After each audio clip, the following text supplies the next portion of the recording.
ইরানের Islamic revolutionary guard IRGC আনুষ্ঠানিকভাবে ঘোষণা করেছে যে তারা অপারেশন ট্রু প্রমিস 4-এর ৭৫তম তরঙ্গ শুরু করেছে।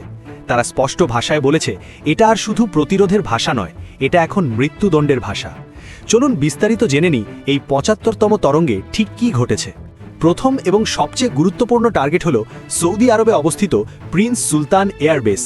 এই বিমান ঘাঁটি সৌদি আরবের আল খার্জ এলাকায় অবস্থিত।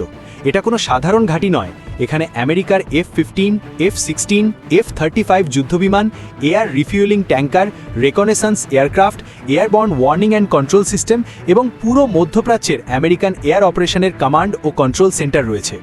ইরানের আইআরজিসি দাবি করেছে তারা এই ঘাঁটিতে কিয়াম এবং জুলফাকার টাইপের ব্যালিস্টিক মিসাইল এবং ড্রোন দিয়ে হামলা চালিয়েছে।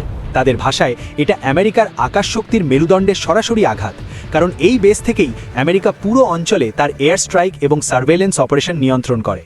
ইরান এই হামলার মাধ্যমে স্পষ্ট বার্তা দিতে চাইছে যে তারা শুধু প্রতীকী আক্রমণ করছে না, বরং আমেরিকার অপারেশনাল ব্যাকবোনকেই লক্ষ্য করতে প্রস্তুত। একই সময়ে ইরানের সেনাবাহিনী আরেকটি গুরুত্বপূর্ণ হামলার দাবি করেছে। তারা বলছে ইসরায়েলের বেন গুরিয়ান বিমানবন্দরের কাছে অবস্থিত ইসরায়েল এরোস্পেস ইন্ডাস্ট্রিজ অর্থাৎ IAI এর সুবিধায় ড্রোন হামলা চালিয়েছে। এই কমপ্লেক্স ইসরায়েলের ড্রোন, মিসাইল সিস্টেম এবং অ্যাডভান্সড এয়ার ডিফেন্স প্রযুক্তি তৈরির কেন্দ্র।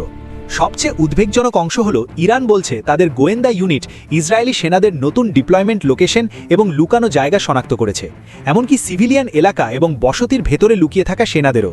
তারা স্পষ্ট সতর্কবার্তা দিয়েছে, লুকোচুরি তোমাদের বাঁচাতে পারবে না। এর আগে তারা মূলত ফিক্সড ইনফ্রাস্ট্রাকচার লক্ষ্য করত, কিন্তু এখন তারা মানুষের মুভমেন্ট এবং লুকানো পজিশন ট্র্যাক করছে। এটা যুদ্ধের একটা অনেক বেশি জটিল এবং এসকেলেটরি পর্যায়ে চলে যাওয়ার ইঙ্গিত দিচ্ছে। এবার আসুন সবচেয়ে শক্তিশালী অংশে। ইরান শুধু মাঠের যুদ্ধ করছে না, তারা সরাসরি আমেরিকার জনগণ এবং সেনাবাহিনীর মনোবলের দিকে আক্রমণ চালাচ্ছে। আইআরজিসির বার্তায় বলা হয়েছে, আমেরিকার জনগণের প্রতি তোমাদের নেতাদের জবাবদিহি করতে হবে।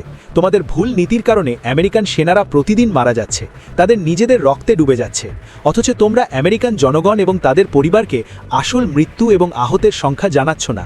তোমরা যুদ্ধের খবর ভারীভাবে সেন্সর করছো। যদি তোমাদের সেনাবাহিনী সত্যিকারের সংখ্যা সময়মতো প্রকাশ করে, তাহলে তোমাদের সেনাবাহিনীর পুরো কাঠামো ভেঙে পড়বে। সেনারা তাদের কমান্ডারদের অবাধ্য হয়ে যাবে এবং আমেরিকার জনগণ তাদের সন্তানদের মৃত্যুর মুখে পাঠাতে আর অনুমতি দেবে না। এছাড়া তারা প্রেসিডেন্ট ট্রাম্পকে উদ্দেশ্য করে বলেছে, তোমরা মিডিয়া সার্কাস করে শক্তিশালী ইরানের বিরুদ্ধে কোনো ফল পাবে না।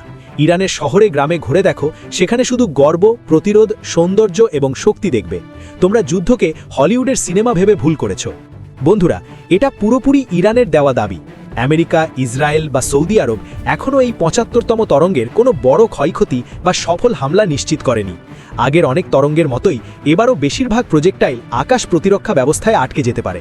কিন্তু ভাষা যেভাবে বদলে যাচ্ছে, তাতে একটা বিষয় স্পষ্ট, এই সংঘাত দ্রুত আরও তীব্র হয়ে উঠছে। তোমাদের কি মনে হয়, এই ৭৫তম তরঙ্গ সত্যিই আমেরিকা ইসরায়েলের জন্য বড় চ্যালেঞ্জ, নাকি এটা শুধুই মানসিক যুদ্ধ? কমেন্টে তোমাদের মতামত জানাও। ভিডিও ভালো লাগলে লাইক করো, শেয়ার করো এবং চ্যানেল সাবস্ক্রাইব করে পাশে থেকো। পরবর্তী আপডেটে দেখা হবে। আল্লাহ হাফেজ।